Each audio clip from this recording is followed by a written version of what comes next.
আমি মনে করি যুবলীগ আমাদের এই 28 বছরের নেতৃত্ব অবশ্যই ছাত্রলীগকে গাইড করবে। এই ছাত্রলীগই একদিন অবশ্যই যুবলীগে আসবে। তা যুবলীগের স্মার্ট যুবলীগ, মানবিক যুবলীগ গড়ে ওঠার জন্য শুধু নিজেরা কাজ না, অবশ্যই আমাদের ছোট ভাইরা যারা আছে তাদেরকেও গড়ে ওঠানো আমি মনে করি আমাদের দায়িত্ব।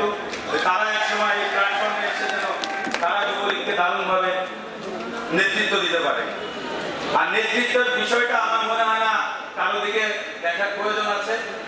সিম্পল একটা উদাহরণ আমার সবসময় মাথায় আসে, সেটা হচ্ছে যে মাননীয় প্রধানমন্ত্রী জননেত্রী শেখ হাসিনা স্বদেশ প্রত্যাবর্তন হয়েছিল 1981 সালে। 1981 সালে উনি যখন দেশে এসেছিলেন তখন উনি জানতেন যে ওনাকে খুন করা হতে পারে। উনি জানতেন যে ওনার সন্তানকে রেখে উনি আসছেন। উনি জানতেন যে ওনার বাবা মা পরিবারের সবাইকে মেরে ফেলা হয়েছে, কিন্তু তারপর উনি এসেছেন। ওনার লাইফের রিস্ক থেকে ইম্পর্টেন্ট ছিল ওনার দুইটা সন্তানের লাইফের রিস্ক না। উনি তারপরও এসেছেন, এসে কিন্তু নেতৃত্ব পাননি। এমন না যে উনি এসেই নেতৃত্ব পেয়েছেন, এসেই উনি সবকিছু সিকিউরিটির ভেতরেই থেকেছেন। উনি দিনের পর দিন, রাতের পর রাত ট্রেনে, বাসে, হেঁটে বাংলাদেশের সমস্ত জায়গায় বেরিয়েছে। স্বৈরাচারী আন্দোলন থেকে শুরু করে সব আন্দোলনের নেতৃত্ব দিয়ে প্রায় দীর্ঘ 15 থেকে 16 বছর পরে এসে উনি নেতৃত্ব পেয়েছে, মানে বাংলাদেশের প্রধানমন্ত্রী হয়েছে। তো নেতৃত্ব গুণ কি সেটা আমার কাছে মনে হয় সিম্পল এই 81 থেকে 96 পর্যন্ত যদি আমরা ফলো করি তাহলে নেতৃত্ব গুণের প্রভাব চিত্রটা আমাদের চোখের সামনে আসলে চলে আসবে। তাই আমি আর বেশি কিছু বলতে চাই না। আমার সমস্ত প্রার্থীর প্রতি শুভকামনা থাকলো। আমি বিশ্বাস করি যেই হবে এখানে প্রত্যেকটা প্রার্থী তার নিজস্ব যোগ্যতায় এই পর্যন্ত এসেছে, এবং এই 28 বছরও যে যুবলীগ সম্মেলন হয়নি, কিন্তু আমি এনশিওর করতে চাই আমাদের চেয়ারম্যান মহোদয় এবং সাধারণ সম্পাদক মহোদয়কে যে 28 বছরে এই নড়াইল জেলায় যুবলীগ না থাকার পরও এই জায়গা পর্যন্ত টেনে এনেছে, এনার কোনোদিন নেতৃত্ব শূন্য হতে দেয়নি।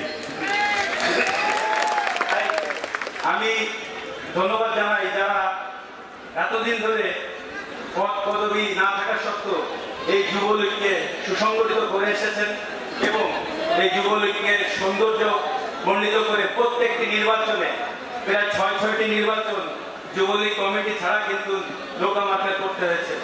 তো এটা কিন্তু অনেক বড় একটা বিষয়। তাই আমি আপনাদের সবাইকে ধন্যবাদ জানাই, এতদিন ধরে আপনারা যুবলীগ করে আসছেন। অত্যন্ত আনন্দের সংবাদ, সবার জন্য আনন্দের এই সম্মেলন হচ্ছে 28 বছর পরে। সেই জন্য আমি চেয়ারম্যান মহোদয়কে ধন্যবাদ জানাই যে আপনি দারুণ একটি সিদ্ধান্ত নেওয়ার জন্য এবং নড়াইলকে সর্বোচ্চ গুরুত্ব দেওয়ার জন্য। আমি আর বক্তব্য দীর্ঘায়িত করব না।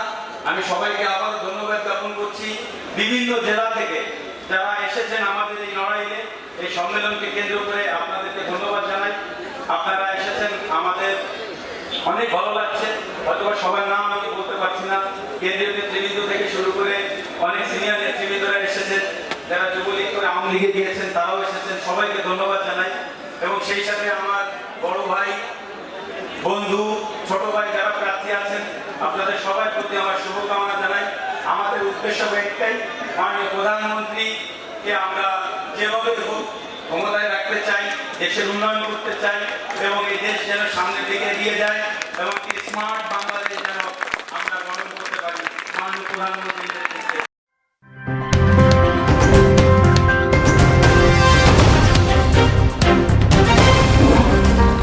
Voice of Tiger.